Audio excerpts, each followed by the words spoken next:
एक साइंटिस्ट ने ऐसा वायरस बना दिया जो बारिश के साथ मिलकर सिर्फ एक ही हफ्ते में पूरी दुनिया को तबाह कर देती है। इस वायरस में भीगते ही इंसान तड़प तड़प कर दर्दनाक मौत मारा जाता था। इस समय दुनिया में सिर्फ एक ही कंपनी बची थी जो इंसानों पर तरह तरह के एक्सपेरिमेंट्स कर रही थी ताकि खतरनाक हथियार बना सके। पर इसी बर्बाद दुनिया में सिमोन नाम की लड़की एक कंप्यूटर ढूंढ रही थी जिसमें एंटीडोट बनाने का तरीका छुपाया गया था। रास्ते में सिमोन और मार्टिन एक घर में रुकते हैं, पर रात में सिमोन को पता चलता है कि वे कपल उन्हें उसी खतरनाक कंपनी को सौंपने वाले थे। मार्टिन भी शराब के नशे में बेहोश पड़ा था। तब सिमोन नीचे आती है ताकि डाइनिंग टेबल पर रखी शॉटगन को उठा सके, लेकिन तभी वहाँ कैट पहुंच जाती है। कैट का भी यही इरादा था कि वह डेनिस की बात न मानकर खुद ही गन ले आए ताकि बाद में सिमोन और मार्टिन को पकड़ सके। मगर किस्मत ने सिमोन का साथ दिया और उसने कैट से पहले गन उठा ली और उसी को गन पॉइंट पर ले लिया। इसी दौरान डेनिस भी नीचे आ जाता है और सिमोन को देखकर उसे किसी तरह शांत करने की कोशिश करता है, लेकिन कैट फिर भी सिमोन को डराने धमकाने में लगी रहती है। इसी टेंशन में सिमोन का हाथ कांप जाता है और उसे गलती से गोली चल जाती है,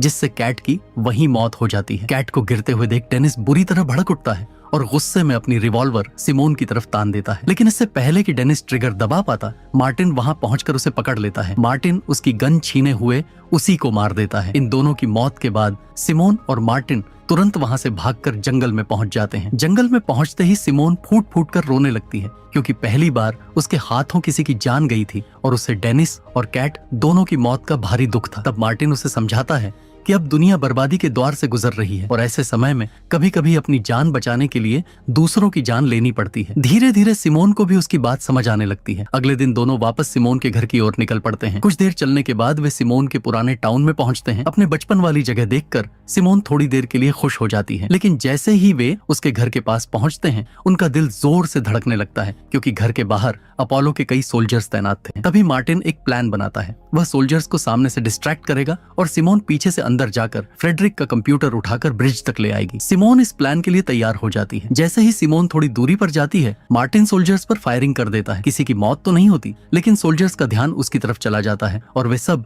मार्टिन पर गोलीबारी शुरू कर देते हैं। मार्टिन क्विकली वैन के पीछे छुपकर अपनी जान बचाता है। इसी बीच सिमोन को बिना किसी मुश्किल के फ्रेडरिक के कमरे में पहुंचने का मौका मिल जाता है। वह कंप्यूटर खोलकर उसकी फाइल्स चेक करती है। इसी समय सिमोन स्नाइपर के निशाने पर होती है। स्नाइपर कोई और नहीं बल्कि कीरा होती है, वही जिसने फ्रेडरिक को सिमोन के सामने मारा था। कीरा के पास पूरा मौका था कि वह सिमोन को खत्म कर दे, लेकिन वह उसे मारती नहीं। वह सिमोन को कंप्यूटर लेकर बाहर जाने देती है। उधर मार्टिन के पास दो हंटर्स पहुंचकर उसे गन से मारते हैं और उसे बेहोश करके एक वैन में डाल देते हैं, लेकिन मार्टिन हार नहीं मानता। वह एक हंटर से बात करते हुए उससे सिगरेट मांगता है और हंटर उसे एक सिगरेट दे भी देता है। पर जब दूसरा हंटर उसे जलाने के लिए आगे आता है, तभी मार्टिन अपने बॉटल में रखी डेनिस की शराब जलते लाइटर पर फेंक देता है। आग की लपटें हंटर के कपड़ों में पकड़ जाती हैं और मार्टिन वहां से भाग निकलता है। आखिर में मार्टिन ब्रिज के पास पहुंचकर सिमोन से मिलता है और उसे सही सलामत देखकर खुश हो जाता है। उधर हंटर सिमोन और मार्टिन का पीछा करना चाहते थे, लेकिन कीरा कुछ देर सोचकर उन्हें बेस लौटने को कहती है। दूसरी तरफ मार्टिन के कहे अनुसार पैट्रिक अब तक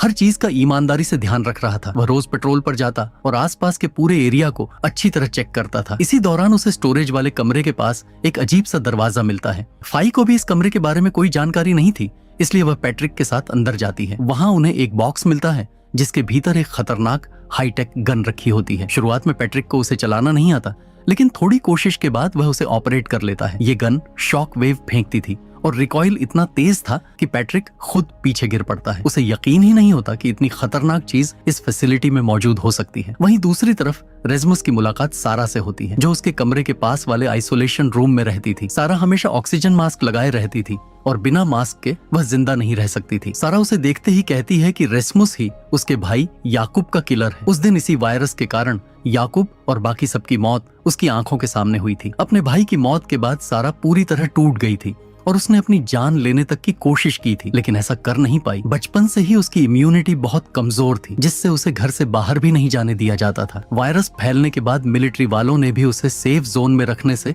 इनकार कर दिया था, क्योंकि वे सिर्फ पूरी तरह स्वस्थ लोगों को बचा रहे थे। यह सब देखकर याकूब गुस्से से भर गया था, लेकिन उस समय उनके पेरेंट्स अपनी जान बचाने के लिए दोनों को वहीं छोड़कर चले गए। याकूब ने ही सारा का अकेले ध्यान रखा, लेकिन अब प्रेजेंट में याकूब मर चुका था, इसलिए सारा खुद को बिल्कुल अकेला महसूस कर रही थी। इसलिए वह रेसमुस से रिक्वेस्ट करती है कि वह याकूब के जैसे उसे भी मार दे। यह सुनकर रेसमुस हिल जाता है, क्योंकि उसे एहसास होता है कि कि सिमोन ने उसे झूठ बोला था। तभी सारा अपना मास्क हटाकर धीरे धीरे रेजमुस के पास आने लगती है ताकि खुद को खत्म कर दे। ये देखकर रेजमुस घबरा जाता है और पीछे हटता है और उसकी बॉडी से फिर वही ब्लैक वायरस बाहर निकलने लगता है। सारा ब्लैक सब्सटेंस को दोबारा देखकर बुरी तरह डर जाती है और अब मरना नहीं चाहती। रेजमुस को अभी भी समझ नहीं आता कि उसकी बॉडी में ये ब्लैक चीज आखिर है क्या। उधर सिमोन और मार्टिन भी कंप्यूटर लेकर फैसिलिटी में पहुंच जाते हैं। जैसे ही कंप्यूटर चालू होता है, सिमोन सबसे पहले अपनी फैमिली की पुरानी फोटोज खोलती है। इन्हें देखकर वह बेहद इमोशनल हो जाती है क्योंकि इतने समय बाद उसने अपने घर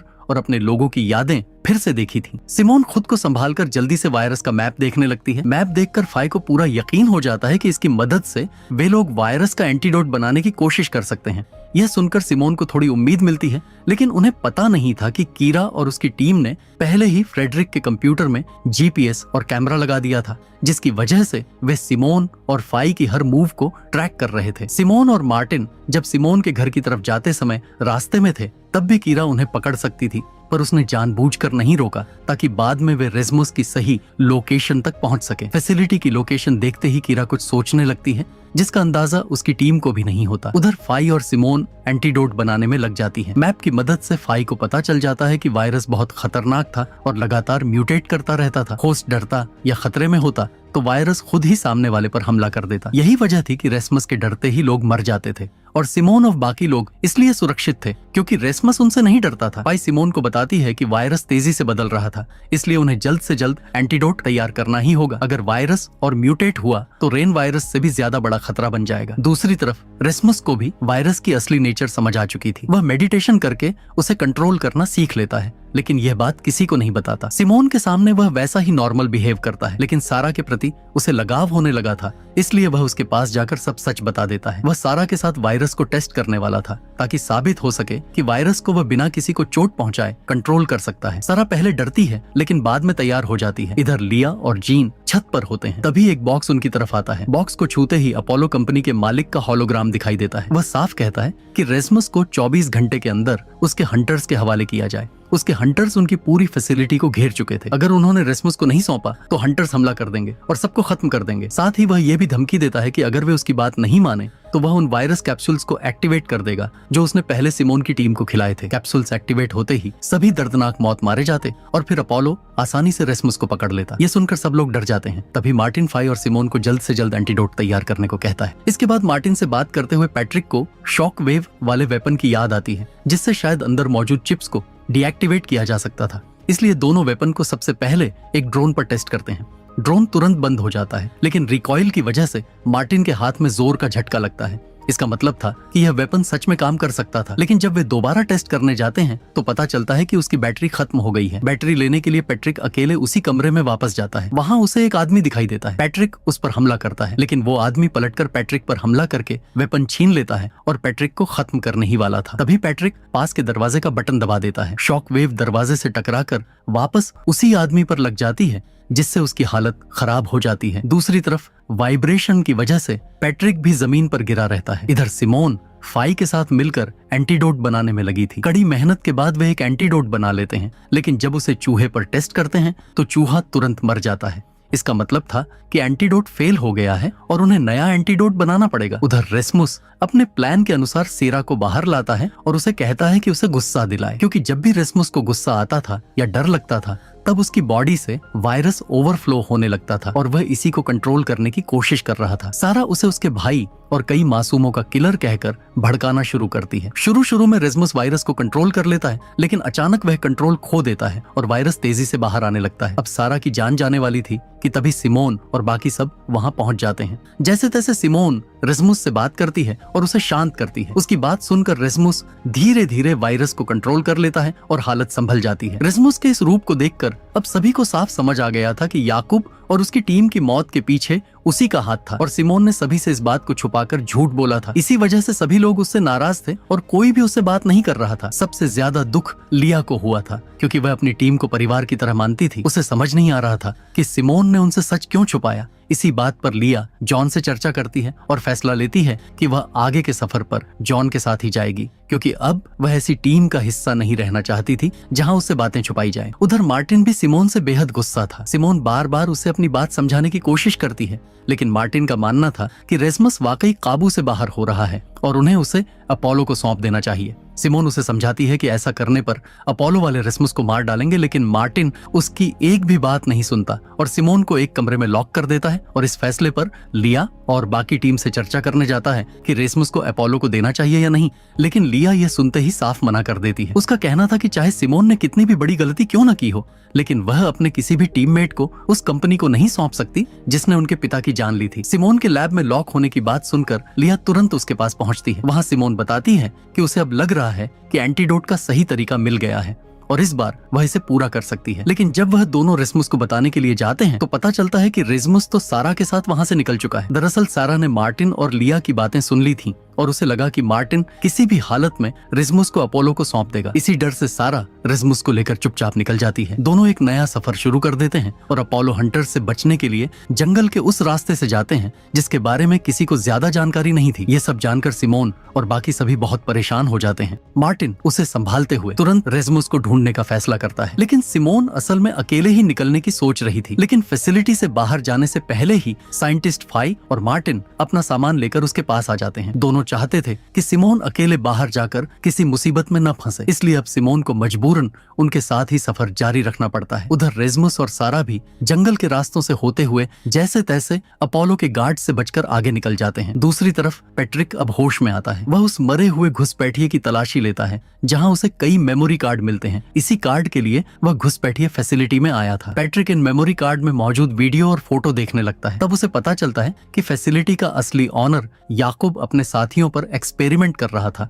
ताकि अपोलो कंपनी की चिप्स को डिस्ट्रॉय करने का तरीका ढूंढ सके। और हैरानी की बात यह थी कि अपोलो कंपनी की स्नाइपर किरा याकूब की अंडरकवर एजेंट थी। वह अपोलो के अंदर रहते हुए इस चिप को डीएक्टिवेट करने का तरीका पता करने के लिए वहां भेजी गई थी। इसी वजह से यह फैसिलिटी अब तक अपोलो की नजर में आने से बची हुई थी। लेकिन कुछ समय पहले कीरा को पता चला था कि अपोलो के ओनर को फैसिलिटी के बारे में जानकारी मिल चुकी है, इसलिए उसने अपने ही एक साथी को भेजकर सभी मेमोरी कार्ड्स चुपचाप लाने को कहा ताकि उसकी असली पहचान और याकूब की रिसर्च किसी के हाथ न लगे। लेकिन वह आदमी फैसिलिटी में घुसने के बाद पैट्रिक के हाथों मारा गया। यह सब देखकर पैट्रिक खुद भी हक्का बक्का रह जाता है। इस बीच कीरा को मालूम हो जाता है कि रेसमस बेसमेंट से भाग चुका है। इधर अपोलो के कुछ गार्ड्स जबरदस्ती बेसमेंट का गेट तोड़कर फैसिलिटी के अंदर घुसने वाले होते हैं। तभी लिया यह देख लेती है। वह पैट्रिक और जॉन को बुलाती है। पैट्रिक तुरंत लिया और जॉन को अपने साथ एक आयरन डोर के दूसरी तरफ ले जाकर दरवाजा बंद कर देता है ताकि अपोलो के गार्ड्स वहां तक न पहुंच सकें। जैसे ही अपोलो कंपनी के गार्ड्स गेट के पास पहुंचते हैं, पैट्रिक तुरंत वहां मौजूद एक बटन दबा देता है। बटन दबते ही गेट की दूसरी तरफ इतनी खतरनाक वाइब्रेशंस शुरू हो जाती हैं कि कोई भी इंसान उन्हें सही नहीं सकता था। सिर्फ कुछ ही देर में सभी सोल्जर्स मर जाते हैं। पैट्रिक को इस सिक्योरिटी सिस्टम के बारे में उसी वीडियो से पता चला था। उधर रेसमुस और सारा चलते चलते अब शहर तक पहुंच जाते हैं। यहाँ दोनों काफी खुश दिखाई देते हैं क्योंकि अपने बचपन में वे कभी खुलकर मजे नहीं कर पाए थे। सबसे पहले दोनों एक मेकअप शॉप में जाते हैं जहां सारा मजे मजे में रेसमस को जॉकर बना देती है। रेसमस भी ये सब देखकर काफी खुश होता है, लेकिन तभी बाहर कई अपोलो गार्ड्स गुजरते हुए दिखाई देते हैं। उन्हें देखकर सारा और रेसमस छुप तो जाते हैं, लेकिन ये साफ समझ जाते हैं कि खुले में घूमना उतना आसान नहीं जितना उन्होंने सोचा था। अब जैसे जैसे रेसमस को सारा से लगाव बढ़ने लगा था, वह अपनी पावर्स को और बेहतर तरीके से कंट्रोल करने लगा ताकि किसी भी हाल में सारा को नुकसान न पहुंचे। रात को दोनों एक जगह आराम से सोते हैं और अगली सुबह सारा को शहर का अम्यूजमेंट पार्क देखने का मन करता है। वह देखना चाहती थी कि रोलर कोस्टर के सबसे ऊंचे हिस्से से नजारा कैसा दिखता है। क्योंकि राइड चल नहीं सकती थी, दोनों पैदल ही रोलर कोस्टर के ऊपर चढ़कर चारों तरफ का नजारा देखने लगते हैं। उधर सिमोन फाई और मार्टिन भी रेसमुस और सारा को खोजते खोजते किस्मत से उसी शहर में पहुंच जाते हैं। थोड़ी देर बाद मार्टिन और सिमोन उसी मेकअप शॉप पर पहुंचते हैं जहां रेसमुस और सारा आए थे। इन्हें यह समझ आ जाता है कि वे सही रास्ते पर हैं। लेकिन तभी बाहर डेनिस आकर मार्टिन को गन पॉइंट पर ले लेता है। उसकी वाइफ कैट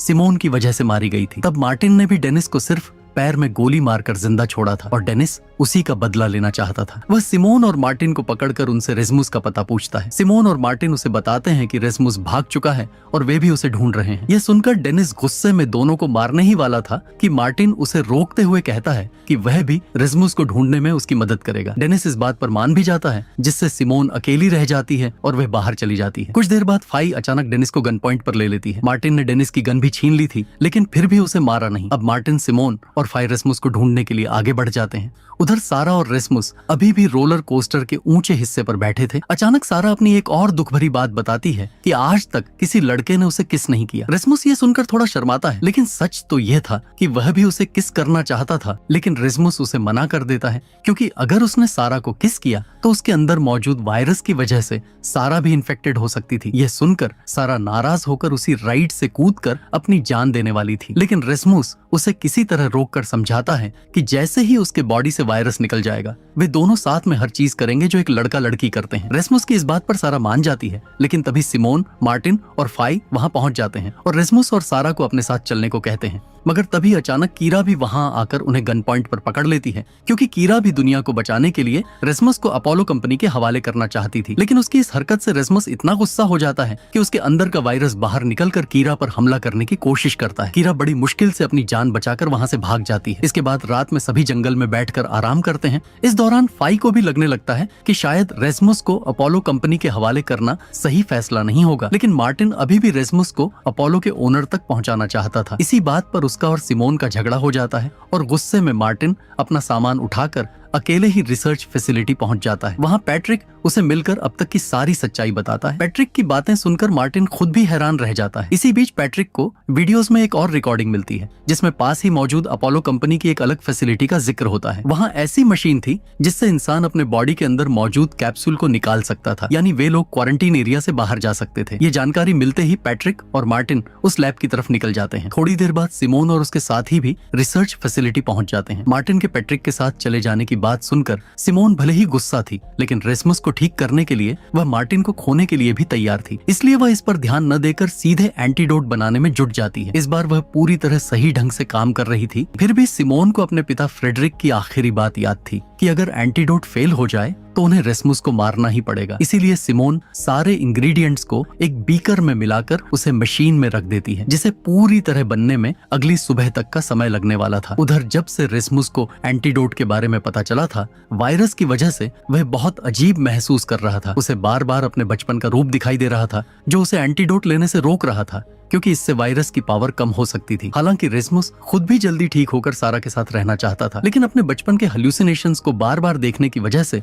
वह बहुत परेशान हो जाता है। आखिरकार इरिटेशन में आकर वह उसी समय एंटीडोट लगाने के लिए अपने कमरे की ओर जाता है। रास्ते में भी उसका छोटा रूप उसे रोकने की कोशिश करता है, लेकिन रेस्मुस फिर भी आधा तैयार एंटीडोट अपनी बॉडी में इंजेक्ट कर देता है। इंजेक्शन लगते ही उसका शरीर तड़पने लगता है और वह बेहोश होकर गिर पड़ता है। पर तभी सिमोन वहां आकर रेस्मुस को संभाल लेती है। वह खुद भी काफी डर गई थी, लेकिन क्योंकि एंटीडोट अभी पूरा तैयार नहीं हुआ था, इसलिए उसका रेस्मुस की बॉडी पर कोई बड़ा असर नहीं पड़ा। थोड़ी देर बाद फाई भी आती है और रेस्मुस की ब्लड रिपोर्ट्स दिखाती है। रिपोर्ट्स में साफ दिख रहा था कि अधूरे एंटीडोट ने रेस्मुस के शरीर से वायरस का कुछ प्रतिशत हिस्सा सच में खत्म किया था। ये देखकर सिमोन काफी खुश हो जाती है, लेकिन जैसा कि अगले दिन उन्हें रेस्मुस को पूरा एंटीडोट देना था और उस समय उसके अंदर मौजूद वायरस किसी भी वक्त सिमोन और बाकियों पर अटैक कर सकता था, इसलिए सिमोन अगले दिन रेस्मस के खाने में बेहोशी की दवाई मिलाकर उसे खिला देती है। रेस्मस के बेहोश होते ही सिमोन और फाई उसे लैब में एंटीडोट देने के लिए ले जाती हैं। बाहर जॉन और लिया उन्हें चुपचाप ये सब करते हुए देख रहे थे। उधर मार्टिन और पैट्रिक भी अपोलो कंपनी की नई लैब के करीब पहुंच चुके थे। रास्ते में उन्हें दो सर्वाइवर्स दिखते हैं। उन्हें देखकर दोनों छुप जाते हैं,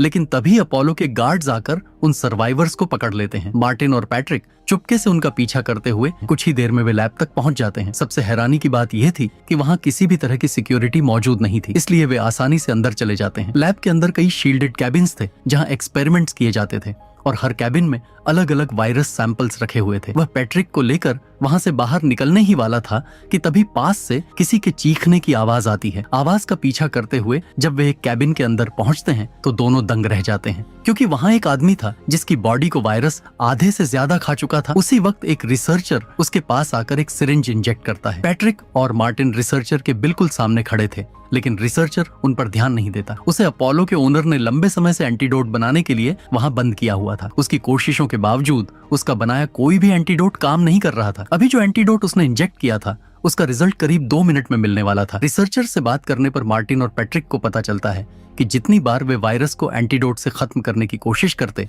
वायरस हर बार और ज्यादा शक्तिशाली हो जाता। कैबिन में पड़ा वह आदमी इस हद तक इन्फेक्टेड था कि अगर एंटीडोट फेल हो जाता तो उसका शरीर किसी भी पल ब्लास्ट हो सकता था। यह सुनकर मार्टिन और पैट्रिक तुरंत रिसर्चर से कैबिन का दरवाजा खुलवाते हैं और उसे लेकर बाहर निकल जाते हैं। जैसे ही वे बाहर आते हैं, अंदर मौजूद आदमी का शरीर सच में भयानक तरीके से ब्लास्ट हो जाता है। अब मार्टिन को समझ आता है कि रिसर्चर अकेले रह रहकर अपनी जान देना चाहता था, पर उन दोनों ने उसकी जान बचा ली थी। अब मार्टिन को सिमोन की चिंता होने लगती है, क्योंकि शायद सिमोन और फायरेजमस को पूरा एंटीडोट देने वाली होंगी। इसलिए वह रिसर्चर को जिंदा छोड़कर पैट्रिक के साथ तेजी से वापस रिसर्च फैसिलिटी की ओर भाग पड़ता है। इधर लैब में सिमोन और फायरेजमस को एंटीडोट इंजेक्ट करने ही वाली थी कि अचानक रेसमस की आंख खुल जाती है। एंटीडोट के खतरे को महसूस करते ही उसके अंदर मौजूद वायरस बाहर आने लगता है।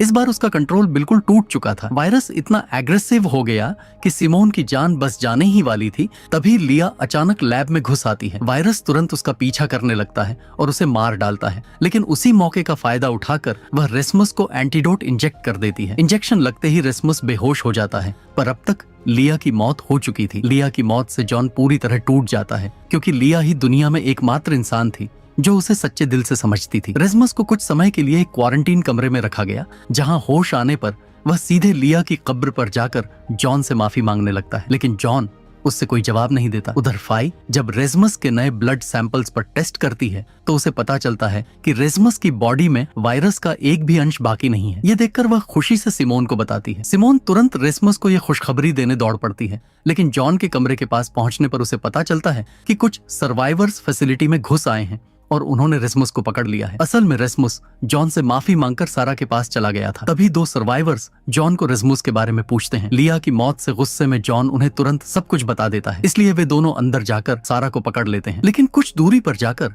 अचानक रेमस की बॉडी कांपने और अकड़ने लगती है। ये देखकर दोनों सर्वाइवर्स डर जाते हैं और उसे वहीं छोड़कर भाग जाते हैं। सारा भी एक पल के लिए डर गई थी, लेकिन जल्द ही समझ जाती है कि ये रेसमस का सिर्फ ड्रामा था ताकि वे लोग भाग जाएं। थोड़ी देर में सिमोन और फाई भी वहां पहुंच जाती हैं और रेसमस को बता देती हैं कि उसके अंदर का वायरस अब पूरी तरह खत्म हो चुका है। ये सुनकर रेसमस बेहद खुश हो जाता है, क्योंकि अब वह सारा को फाइनली किस कर सकता था। दोनों इसी खुशी में एक कमरे में चले जाते हैं, लेकिन तभी सिमोन फिर से आ जाती है। बाहर बड़ी संख्या में अपोलो के ड्रोन्स आ चुके थे और हालात बहुत खराब हो रहे थे। एग्जिट से निकलना नामुमकिन था, इसलिए सिमोन सबकी सेफ्टी के लिए सभी को लेकर बेसमेंट की ओर भागती है। कुछ ही देर में मार्टिन भी वहां पहुंच जाता है। सिमोन उसे देखकर हैरान थी। तभी मार्टिन उसे बताता है कि जब वह और पैट्रिक अपोलो की न्यू लैब से निकलकर रिसर्च फैसिलिटी की तरफ जा रहे थे, पैट्रिक के पैर में चोट लग गई थी। रास्ते में अपोलो के हंटर्स उन्हें पकड़कर ओनर के पास ले गए। वहां ओनर से बात करते हुए मार्टिन को पता चला कि उसके अनुसार इस वायरस का कोई भी एंटीडोट नहीं है। इसी वजह से वह पूरी दुनिया को रेसमस जैसा बनाना चाहता था,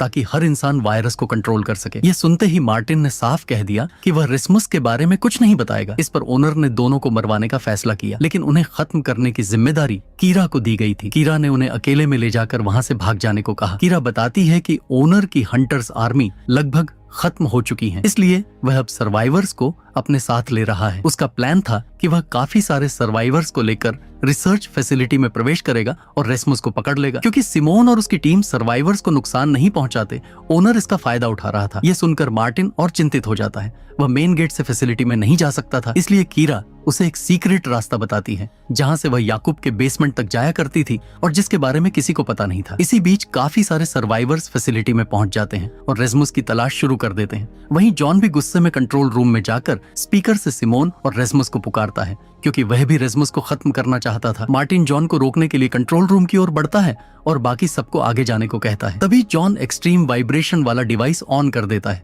जिससे सभी को दिक्कत होने लगती है। लेकिन मशीन्स को अच्छी तरह समझने वाली कीरा स्पीकर्स पर गोली चलाकर उन्हें खराब कर देती है। तभी सीसीटीवी में जॉन को लिया की झलक दिखती है, जो उसे यह सब बंद करने का इशारा कर रही थी। जॉन डिवाइस बंद करता है और भागने की कोशिश करता है। रास्ते में सर्वाइवर्स को देखकर एक कपड़े के पीछे छुप जाता है और उनके आगे बढ़ते ही निकल जाता है। उधर काफी सारे लोग मार्टिन के पास पहुंच चुके थे। उनमें से कई को कीरा मार देती है, लेकिन इस बीच एक गोली सारा को भी लग जाती है। सारा आखिरी सांसों में भी उससे किस मांगती है और रेसमस उसे किस कर देता है। उसके तुरंत बाद सारा मर जाती है। ये देखकर रेसमस के अंदर मौजूद वायरस फिर से एक्टिवेट हो जाता है और इस बार इतना खतरनाक कि वह जहां भी गुजरता वहां मौजूद लोग कुछ ही सेकंड में मर रहे थे। ये नजारा देखकर सभी सर्वाइवर डर गए, लेकिन रेसमस ने एक एक करके सभी को खत्म कर दिया। सिमोन अब रेसमस से बुरी तरह डर चुकी थी, इसलिए वह गन उठाकर उसे शूट करने ही वाली थी कि वायरस रेसमस के शरीर से बाहर आने लगता है। तभी अचानक मार्टिन वहां पहुंच जाता है। रेसमस मार्टिन को देखकर उस पर हमला करने ही वाला था, लेकिन उससे पहले सिमोन ट्रिगर दबाकर रेस्मुस को शूट कर देती है। इससे मार्टिन की जान तो बच जाती है। वायरस उसके घाव को तुरंत भर देता है, फिर भी वह रुके बिना वहां से बाहर चला जाता है। बाहर उसे अपोलो का ओनर मिल जाता है। रेस्मुस अब मान चुका था कि इस दुनिया में सिर्फ वही एक इंसान है जो उसे समझ सकता है और वह उसे सब कुछ दे सकता है, यानी अब रेस्मुस उसी का साथ देने वाला था। इधर सिमोन और उसकी टीम सारा को आखिरी विदाई देकर वहां से चली जाती है, लेकिन उनके निकलते ही चौंकाने वाली बात यह होती है कि सारा फिर से जिंदा हो जाती है, यानी अब उसकी बॉडी में भी रेस्मुस जैसा वायरस मौजूद था। और ये कहानी इसी सीन पर खत्म हो जाती है। वीडियोस बनाने में बहुत मेहनत लगती है, इसलिए अगर वीडियो पसंद आई हो तो लाइक, शेयर और सब्सक्राइब जरूर करें और बेल नोटिफिकेशन ऑन कर लें। हो सके तो वीडियो को हाइप जरूर कर देना और कमेंट में जरूर बताएं कि आपको कौन सा पार्ट सबसे अच्छा लगा और ये वीडियो कैसी लगी। मिलते हैं अगले डेडली कहानी में।